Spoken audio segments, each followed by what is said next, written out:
The personal views expressed by our podcast guests are their own and are not legal advice or official statements by their organizations. Hello, my name is Debbie Reynolds. They call me the Data Diva. This is the Data Diva Talks Privacy podcast, where we discuss data privacy issues with industry leaders around the world with information that businesses need to know now. I have a very special guest on the show, Monique Priestley. She is the state representative for the great state of Vermont. Welcome. Awesome. Thanks, Debbie. Thanks for having me. Well, it's great to have you on the show. I'm excited to talk with you. You and I have got to know each other on LinkedIn. We actually were involved in some shenanigans together that we could talk a little bit about some of the stuff that's happening in Vermont on privacy. But I want you to tell a little bit about your journey and your work and your state representativeship in the state of Vermont and how that relates or how you got a passion for privacy. Thanks for having me. I've been fangirling your podcast through LinkedIn and all your updates. So it's awesome to be here. When I was younger, I had a love of tech in general. So some of my earliest jobs were doing like network administration. My first kind of real job internship things were doing like data entry for, actually I haven't talked about this on podcasts yet, but it was doing like data entry for like a printing press company. And I quickly realized that it was very boring and I wanted to try to come up with formulas to fill in all the database stuff very quickly so I didn't have to sit there doing line by line. So the network administration hardware side and then kind of the database software side, that progressed to like web design and then eventually to an ed tech software company in Seattle for 14 years where I did everything from like web design to cross kind of like payment processor integrations to like integrations with customer relationship management systems and all kinds of stuff and implementation of onboarding customers. So all along the way, it was a lot of like trying to make tech friendly and understandable for people while also having a love of what it could do. My career side of things was tech. And then my kind of the rest of my time was spent at nonprofits on boards and volunteering. And I turned a department store into a co-working space. And so that was kind of like with all of my board service locally. And I was kind of like a go-to for, people would randomly walk in and say like, can you help me find a job? Or I want to start a business. Can you help me? Or, any number of things that made it kind of natural that when our state rep for our region ran for Secretary of State, she basically said like, all right, you're up. And so ended up in the building, really going on commerce, asked for commerce because of my economic development nonprofit kind of experience background. And then was kind of pleasantly surprised when we started taking up consumer protection bills, which were not something that I realized we were going to get to do. So the first time that we took up kind of a fintech, like payday loan type bill, that was fascinating for me. And then the next kind of bill we took up was data privacy in 2023. Well, I know Vermont is interesting from a data privacy point of view because you were the first state to have a data broker law. Yes, which I think is really interesting. Let's talk about this thing that happened this year in Vermont with your privacy bill. It's pretty interesting. First of all, the bill was very good. And I think a lot of people who read it, privacy folks like me read it, we thought, okay, well, this is really sophisticated. It really talked about, the gaps and cracks in privacy in a way that some of the other bills had not. And so we were really excited about it. But, there are some shenanigans that happen here Indeed. in Vermont. And the funny thing is, because you and I are connected on LinkedIn, you were saying, what was happening in Vermont. And one of my colleagues sent me a article about the Vermont bill. And I saw you quoted it in it. And I was like, and they were talking about all the challenges that were happening. And then I called you and then you told me about it. And I was like, what? So we mobilized some people and we got some letters out and, we were doing some weekend work together, trying to get some advocacy up, which definitely helped. But tell me about that story. So much. Yeah. So at the end of 2023, we had spent like all of 2023 on like most of it on data privacy, an initial draft, and decided not to move forward with it And so that was my first year of this is my first term. So it was my first year. And so I basically expressed that I would love to keep working on it throughout the summer. And so at the same time that kind of the vice chair, Rep Stephanie Jerome, and I were kind of like starting to work on it. And then at some point I really dove into it and just started, I reached out to Senator James Maroney from Connecticut because our chair wanted to use that as the base for our work in 2024. And so I really asked, like, what did you do in this bill? What did you wish that you could do? What's some advice you have for me if I'm going to run with this? Who can you like? And then he just started connecting me with lots of folks who he had worked with that were advising him and working on the bill, and advocates, and then also industry folks. And so it started kind of there, and definitely started talking to other state reps and senators from across the country, AG's offices, but then also a wide range of advocates and law professors and industry folks. So when we got into the building, we had a draft that had been group work collaboration from across the country in so many different ways. And actually, I even went and visited a friend in the EU who is on the team that works on privacy there. Then it was kind of introducing it, and then all of the lobbying initially started happening for us. So it was like getting people on the testimony list. This was new for me, so much of the kind of the pageantry piece of doing testimony I was learning. So in the early stages of this, I didn't catch on immediately to what that process is. And there was at some point, so there's a lot of work that I was doing outside of committee, like hundreds of hours with different people at all times a day. And at some point, my chair was like, you need to start having these key conversations on the record, just having them over again, because that's the process. You have to get it in the public. So then it clicked for me at that point when we were talking through it. And so at that point, we started figuring out, the lineup of testimony. And I would say, as far as lobbying goes, like lobbyists would try, from everywhere. So it would be like SPSC and all the big ones, CTIA, and like all the ones you see, but then also like our local lobbyists for Google and Amazon and Meta and the car industry associations and data brokers and insurance companies and the banks and the healthcare industry and the utility companies. And you figure out what data, what is using data, and then they work here. And they were, initially trying to like kind of work through other committee members and other members of the House. And I have a really, I feel like the relationship between me and my chair and vice chair and the speaker and stuff is really solid. I guess that kind of lent to one, I was like building trust with everybody. So we started funneling everybody started redirecting all of the lobbyists that they could basically through me. So people started declining conversations and said, like, you got to go talk to Representative Priestley. And then I had a series of questions that I would run through by every lobbyist. And I would take a meeting with any lobbyist and any client who asked for it. Like, I wanted to have those conversations across the board and the advocates. And so anybody who wanted to talk about the bill, I wanted to sit down with them. And it was fascinating to like hear the questions and hear the arguments, see who was coming in kind of like good faith, see who was stonewalling. There was a whole range of things. But yeah, I guess I'll stop there. Unless you want me to keep going on like where it ended up, I guess I can fast forward. Yeah, go ahead. Go ahead. Yeah. Let's fast forward. Okay, so all that's happening. So like 3 weeks before it leaves to our House committee unanimously, the lobbyists basically said, like, we give up on you guys. We'll see you in the Senate. And so there was originally an agreement with the Senate that they were giving us kids code, so the age appropriate design code. We were giving them data privacy. Things were supposed to go smoothly and pass out of both bodies after the due process.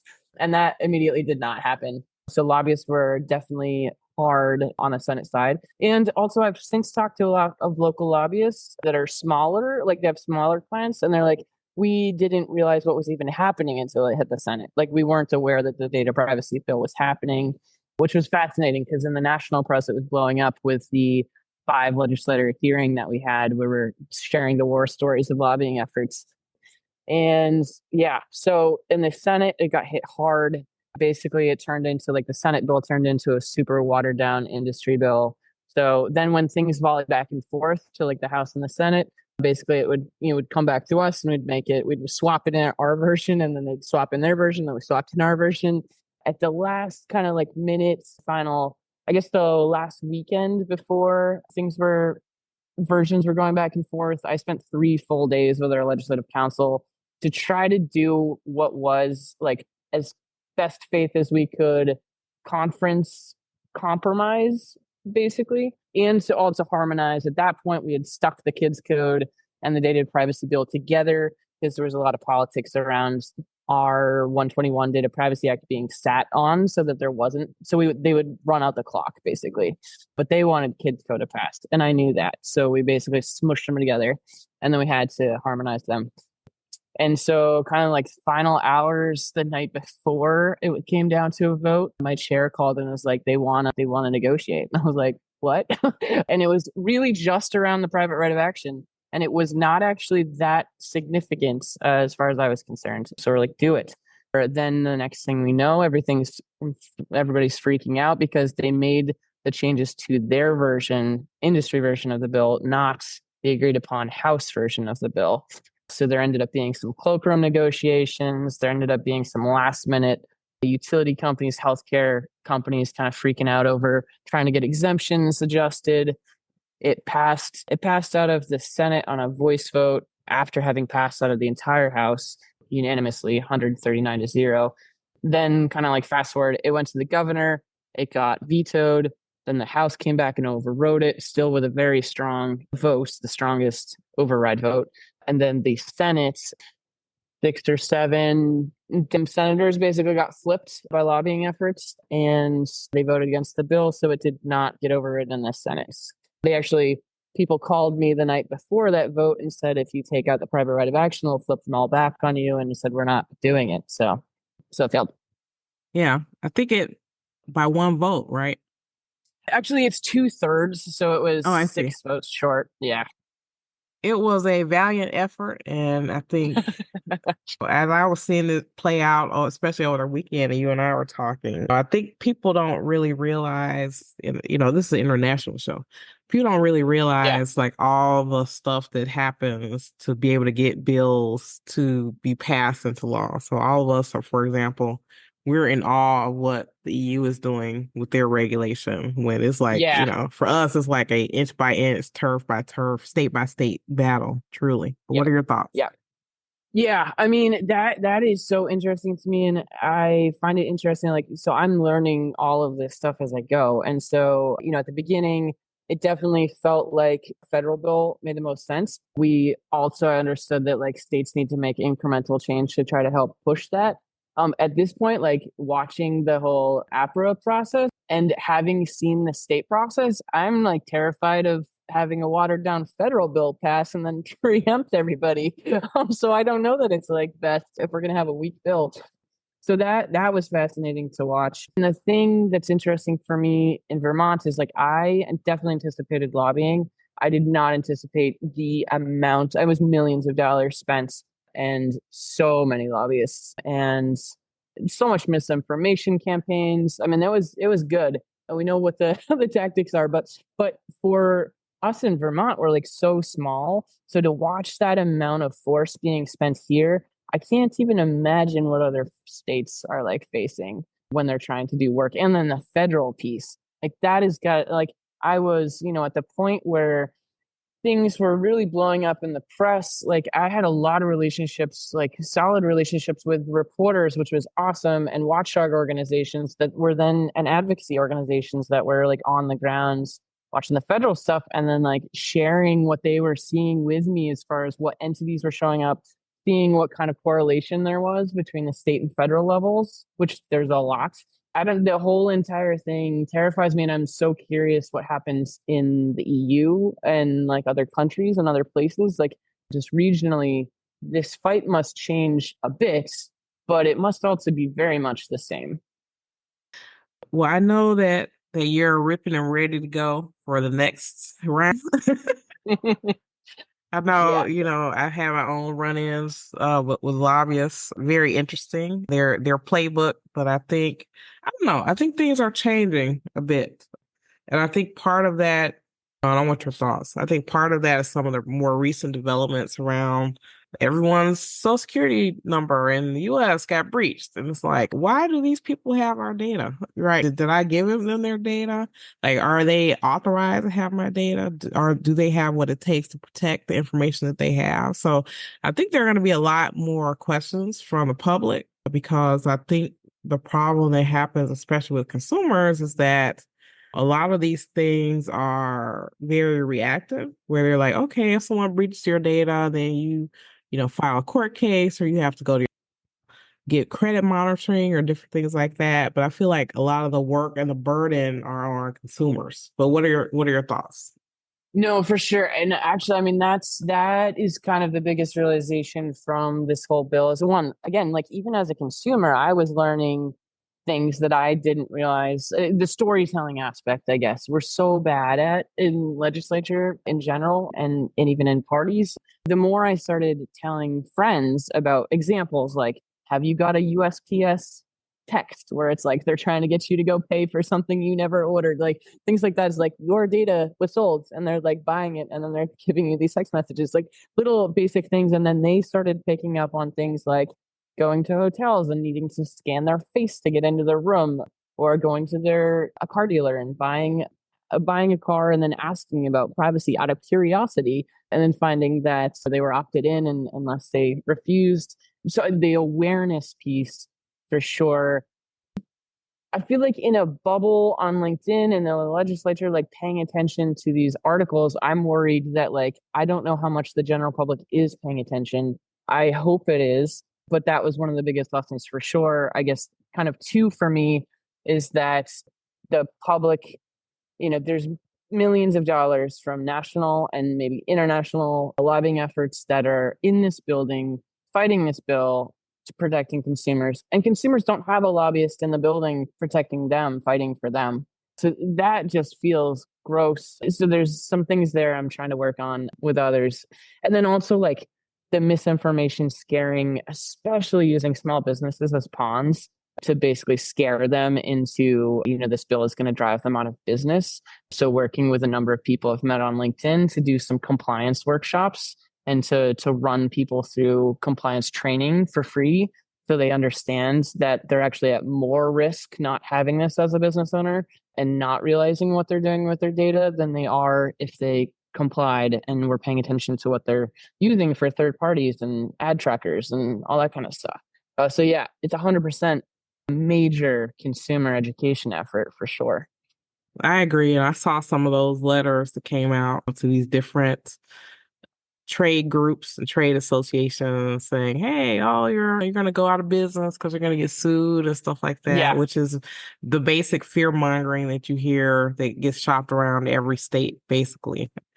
Hoping that in the future that more of that awareness is happening, especially I'm seeing people's eyes being open, especially they have to fend for themselves, right? Where their data is being sold and they don't know how these people know this information and it's being used for nefarious purposes.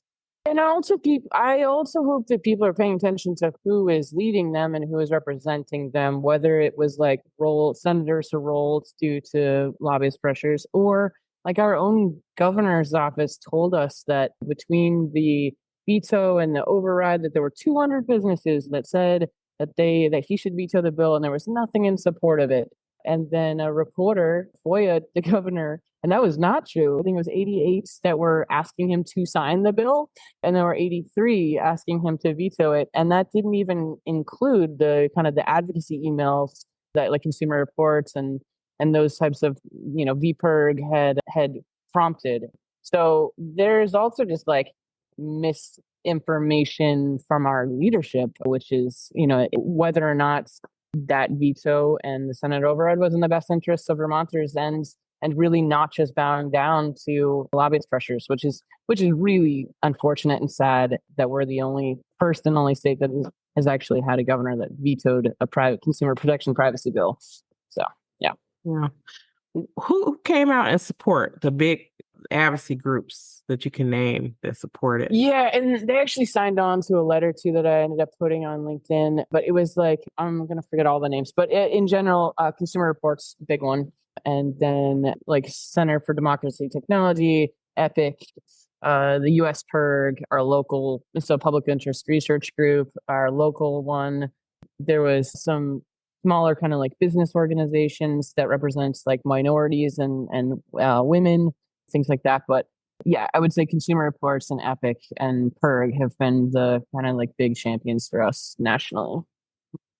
So I don't want to give away your playbook for Sure. the next round, but what helped, because we have the opportunity to talk to such a large audience, what do you Yeah. need from us? Yeah. So, I mean, that's awesome. And people have been awesome. I would say one, like if people are listening to this and they want to help, like please do not hesitate to reach out on LinkedIn, or I have a website that's unconnected to an email. It's just letsdopolicy.com. But what's really helpful for me is one, like I've just been reading every article that people are sharing on LinkedIn and stuff. So that's great. But also like as far as I need people to testify. So I've been talking to like even like it's industry specific kind of folks, like Privacy for Cars team, for instance. Like I watch Andrea's like LinkedIn and see all the like information that he's sharing there. And so we've been talking about like, when the auto alliance comes in, I also want to be able to have like industry specific experts who have been at the federal level, who know exactly what the arguments are. And so there's anytime that I'm going into, for instance, like I went to a legislative summit and talked to a lot of industry folks. But I did prep calls with a lot of privacy folks. And I'm like, give me the bingo card of the things that are going to be said to me, the arguments that are going to come up, and then I need the counters. And so even just doing some study sessions with me, for anybody who's willing to talk to me and educate me, has been really helpful on specific things. But yeah, people to testify, people to help kind of like with just counter the arguments. I think this year the arguments are going to come harder and faster. And like what I was doing, which is unusual, so much of this was unusual for our building in general, is that when the kind of like the trade groups would send out emails to their customers would be friends of mine and they would forward their emails to me. And then I would go kind of like argument by argument, misinformation by misinformation, and rebut those. And I would work with like a series of law professors, tech industry folks, whatever, who are willing to help to say like to counter those. And then I would send them to every single person, every single legislator in the building. And so that was really helpful. I think those types of emails are, like I said, are going to come harder and faster. And so anybody who has a background in this, that's willing to do like quick, like sometimes it would be like, I need to text somebody or I need to have a phone call with somebody to say like, they're saying this, what do I say back? And sometimes that's a pretty fast process. And then I have folks that are helping with the small business and nonprofit compliance training to try to get some businesses up to speed with complying with the law to show that it's like safe and like affordable before we even pass it, so they can come and testify in support of it. So yeah, really just anybody who has an interest in helping with this. We're taking a close look at exemptions. We're doing some studies on sector specific exemptions. And then also I want to get creative with enforcement. So anybody who wants to like brainstorm around those types of things, but really anybody who's reached out has been amazing. And also I've reached out to lots of people like Michael Clark that was just on your podcast. I linked him and I was like, that was fascinating. Can we please talk? So I'm also just kind of like following everybody's articles and reaching out and just asking people for a conversation. So I super appreciate all of the time that everybody has given so far on this from around the world, really. You're doing a great job. You're doing a great Thanks, job of reaching out and doing the advocacy. And you're right, really having that ground game and having those people that you can reach out to quickly and get answers.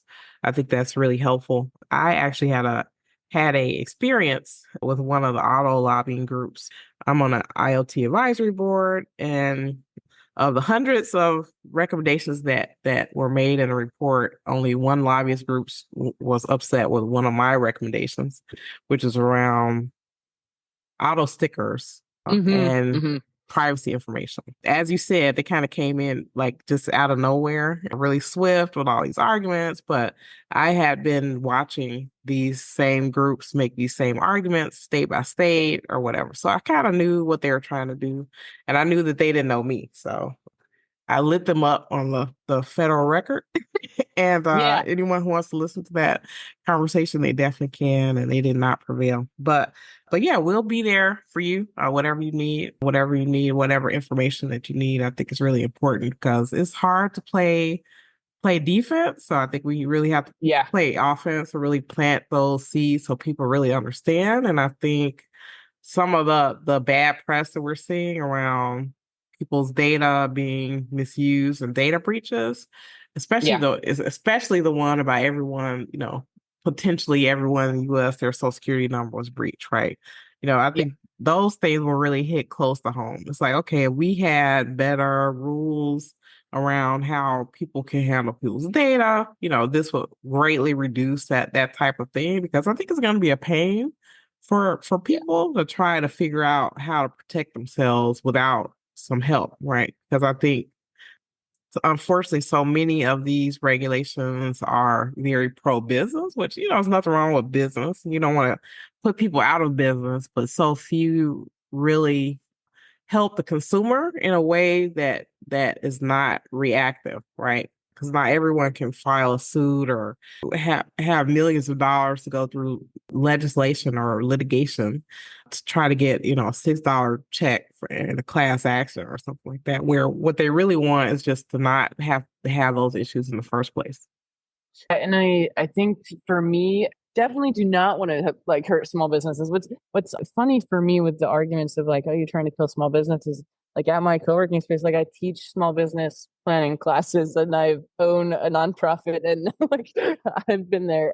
And so, it's really important for me. I think even just like civics education where we need to actually give people full information. We need to be transparent with them. We don't need to be fear-mongering and or holding information from them. And, just even having a few conversations with local lobbyists who wanted good faith, like my clients are scared. What do I tell them? And like I would sit down with their clients and like a lot of it was just like they just even basic questions. If you're a nonprofit or something or a small retailer, you're probably not holding most of your data on like a spreadsheet on your computer. It is going into some other system like HubSpot or Salesforce or Little Green Light or whatever it is. And so it just having conversations of like, how many of those software applications are you using? Who built your website? Like, do you track what's going on with your like marketing? Just like super basic questions where most of the answers is like, oh no, I never thought about how many like software programs I'm using or like where that information is going and whether I'm not putting it people at risk. I think the more the businesses think through what this actually means, like they want to be responsible. And it's really the huge, massive corporations that that are taking advantage of them basically and then taking advantage of consumers. What do you think has been one of the most effective lines of attack that you received that it was hard to kind of overcome with legislators or consumers about this, like maybe misinformation that was given that was hard to counter?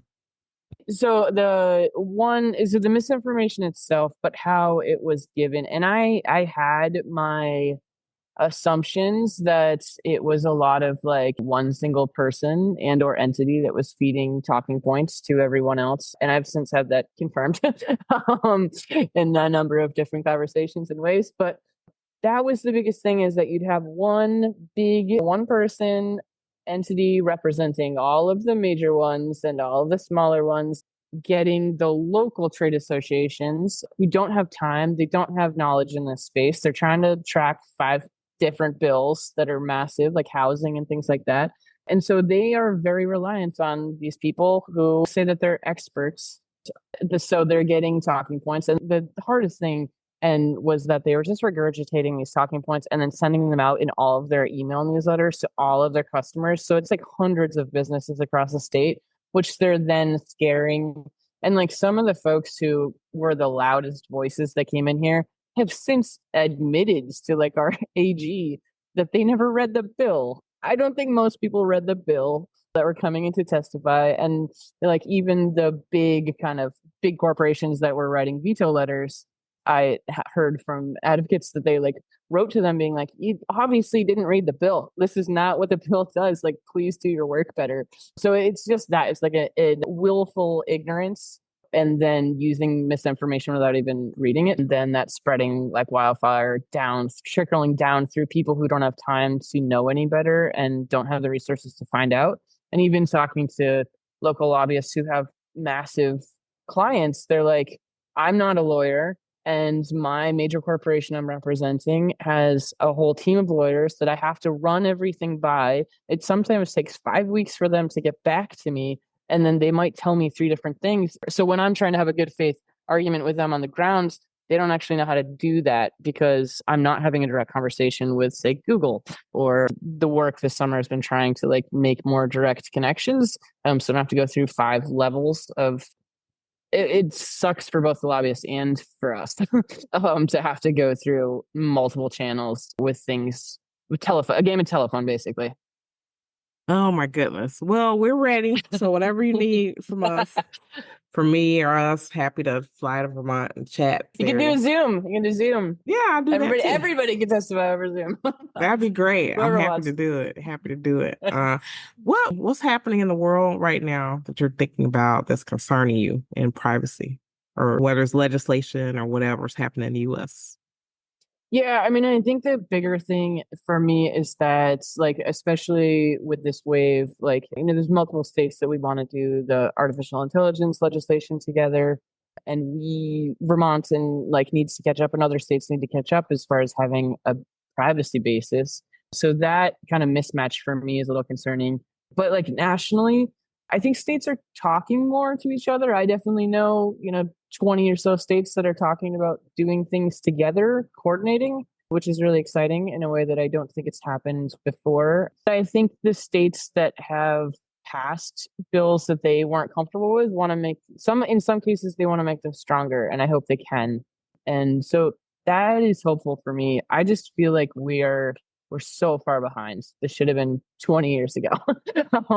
There's also, I think, actually something to point out that we saw in Vermont is that all of our consumer protection bills, like our major ones, like I ran right to repair the first year, and both right to repair and data privacy had industry coming and in undermining our Consumer Protection Act from the 60s and trying to separate any access to private right of action, which is built in, it's baked into our Consumer Protection Act at a fundamental level. So that trying to undermine general consumer protections for Americans is at the root level is that's horrifying. And I don't know how many other states that's happening in. So that's something I'm just curious. I'm really curious about going more to the roots, like even what Texas was in the articles about Texas with their GM lawsuit and the deceptive, like the unfair and deceptive protections. So I guess from my point, I'm interested at a research level of like what goes into all of these when we're not scrambling to just copy each other, which is what's happening, and what happens if we pause but not too long to actually figure out what we're kind of doing across states. Yeah. And let's talk about the federal law. So I think I share your concern. A lot of us are concerned that there'll be like a federal law that will be super weak and super watered down, and it'll create a ceiling as opposed to a floor with consumer protection. But what are your thoughts there? No, I mean, it's just that. And when people towards the end were like, oh, why are you wasting your time? There's going to be a federal law soon and it's going to preempt everything you do. And then one, I was like, okay, well, Congress is a mess. So I don't know that I'm going to put my money there. But then, yeah, watching the process and like even watching just like the LinkedIn updates from the folks from AIPP and things like that, where and hearing from reporters who were in the room and things like that, where it was like, the same tactics and the same group showing up to influence the federal level as had come here. And it's so blatantly obvious, the same playbook and the same arguments and the same profit and power that they stand to lose. And that I feel like as a country, We have lost our way there, and I'm not sure how we rolled that back. Yeah. Yeah, I'm concerned too. I mean, I guess I hate to keep bringing it back to this data breach about like almost all Americans. Notes. Social security numbers may have been in this breach. And so when I see something like that, that's something that impacts the whole country, right? So you can't really manage it on a state level. How do you even address that on a state level? I think the thing there that we can do that in the absence of like federal pieces, having recourse for people to be able, like if we have state solutions for people to be able to like seek to get whatever it is that's stolen back and the harms that were created and that kind of stuff. So I know like I would hope at the state level that we can work faster to create solutions for people to have access to if they do, like if their social security is then used for identity theft and things like that. So I do think that we need to keep going on the state level, if for no other reason to try to get other states to tighten up their thing and have a wave that makes a stronger federal law when it does pass. But yeah, we are this data breach and then the subsequent ones that keep popping up on LinkedIn that's horrifying. And even just talking to like my friends are starting to see my Facebook, posts about this or whatever. And what do we even do? And I'm like, well, you freeze your credit, I guess. Like to start, but I don't know. We don't know what the ramifications of this are going to be. Yeah, there are no good answers, no good Yeah, solutions for that. For yeah, me, my in the future, I would like to see there be less data sharing or yes, less yeah. need to share data. And then that the data stays with those approved sources that know how to protect it, as opposed to right now, it's just kind of very Wild West. Yeah, I was in this boat as well, as far as like, a couple years ago, having been like a conversation with my uncle where he's like very, at the time I thought privacy paranoid. And now I'm like, he's not very privacy paranoid at all. He's very just realistic. And I was like, oh, well, I use like social media and like, but I'm getting something out of it. And so I'm like trading. Now I'm like, I don't want to be on anything anymore. But you have to be because you have like, in order to keep up with people and run businesses and things like that. Like that is where customers are. So it's a super catch 22. But yeah, I don't know. I think I'm hoping that we can have broader education again so everybody realizes that they don't have to sacrifice who they are. They shouldn't have to sacrifice their identity to be able to like use the internet. Yeah. What were your thoughts about AI and privacy and on the legislative level? As you know, many of us have been pushing for privacy regulation or legislation for a long time. When AI became more democratized, I guess, it's like all the people have been talking about in the news, and we see states trying to do AI legislation. Like, how does that help privacy? Does it hurt privacy? Does it interfere? What's your thought? Yeah, I think we have established what I was trying to push for sure is that we can't do AI bills until we have a data privacy bill because the AI is using our data and in order to feed them like algorithm stuff. So I think that got across. So I think there is a certain level. I think it does help that the more people are freaked out about AI, they do, I think, at a fundamental level, realize we need data protections to help what it is feeding off of in order to do those harms. It's both the data privacy bill and the AI bills. I had three different artificial intelligence bills that a kind of a copy of Maroney's SB2, an early draft of it, and then I had a liability bill, a liability bill that Center for Humane Technology basically drafted. And then I had an employee monitoring and automated decision making bill. And the stories around those, I feel like that actually is maybe something that it can help the conversation, is that the storytelling around AI in order to get people sold on it, but also to scare people is really good. There's so many stories in a way that I think it's harder to tell stories about data use. So I think that helps. People are freaked out about how AI can use data to do things. But yeah, it's at the same time though, like I'm so curious, talking to Senator Rodriguez and Maroney, like it sounded like the AI fight lobbying fight was 10 times harder than the data privacy fight. So I don't know what that means for us. We're going to try to basically get data privacy introduced early and then really run with a multi-state AI bill. And so I don't know what that looks like this year. It's going to be another war on all fronts, I think.